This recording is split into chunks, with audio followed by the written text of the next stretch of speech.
ایک زخم لگ گیا حضرت سعد بن معاذ کو، قربان جاؤں کیا شان ہے جناب سعد بن معاذ کی. جب زخم لگ گیا نا تو اللہ کے نبی صلی اللہ علیہ وسلم نے مسجد میں یا مسجد کے قریب خیمہ لگایا تو نبی پاک نے 2 دفعہ اپنے دست مبارک سے ان کے زخم کو داغا، سمجھے 2 دفعہ مرہم پٹی فرمائی. اور ایک روایت یوں ہے کہ دن میں 2 دفعہ حضور مرہم پٹی کرتے. اور یار آپ محسوس تو کریں، یعنی نبی پاک مرہم پٹی کرتے، یعنی دست مبارک سے حضور مرہم پٹی کرتے. کہا اے اللہ اگر قریش مکہ کے ساتھ کوئی اور جنگ باقی ہے تو مجھے زندہ رکھ، ورنہ موقع بڑا اچھا ہے، زخم بھی لگا ہوا ہے اور تیرے محبوب کے قدموں میں بھی رہتا ہوں، اللہ مہربانی فرما، اللہ مہربانی فرما. ظہر کی نماز پڑھا کے حضور نکلے تو شور ہو رہا تھا کہ ان کے خیمے سے تو خون نکل رہا ہے. اللہ کے نبی ان کے خیمے میں پہنچے. شیخ عبدالحق محدث دہلوی نے 3 جملے لکھے ہیں، 3 جملے.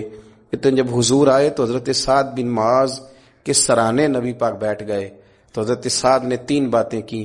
عرض کی یا رسول اللہ میں گواہی دیتا ہوں کہ آپ اللہ کے رسول ہیں. کہا یا رسول اللہ میں گواہی دیتا ہوں کہ آپ نے تبلیغ کا حق ادا کر دیا. شیخ عبدالحق محدث دہلوی کی مدارج نبوت کھول کے دیکھو، تیسرا جملہ حضرت سعد بن معاذ کہنے لگے السلام علیکہ یا رسول اللہ، السلام علیکہ.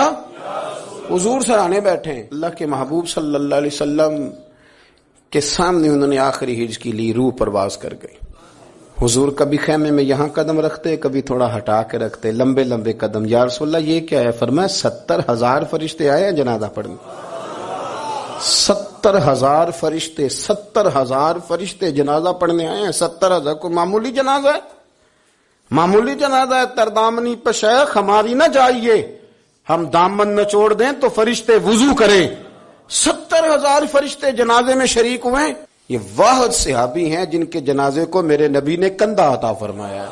حضور نے کندھا دیا. مجھے یوں لگتا ہے یہ جنازہ عرش کے قریب پہنچ گیا تھا، اس لیے کہ رسول کریم نے کندھا عطا فرمایا ہے. دیکھو جو میدان جہاد میں دعائیں مانگیں شہادت کی، جو جذبے پیدا کریں شہادت کے، ان درویشوں کا کمال دیکھو. میرے رسول کریم علیہ الصلوۃ والسلام کے 2 جملے اور سنیں. حضور فرمانے لگے سعد کی وفات سے نا اللہ کا عرش ہل گیا ہے. جب ان کو دفن کر کے لوگ واپس آئے تو کہتے ہیں نبی پاک اتنے آنسو بہا رہے تھے کہ داڑھی پہ گر رہے تھے. اور ایک شخص نے آ کے کہا حضور یہ میں نے قبر کی مٹی دیکھی ہے، سعد کی تو قبر سے بھی خوشبو آتی.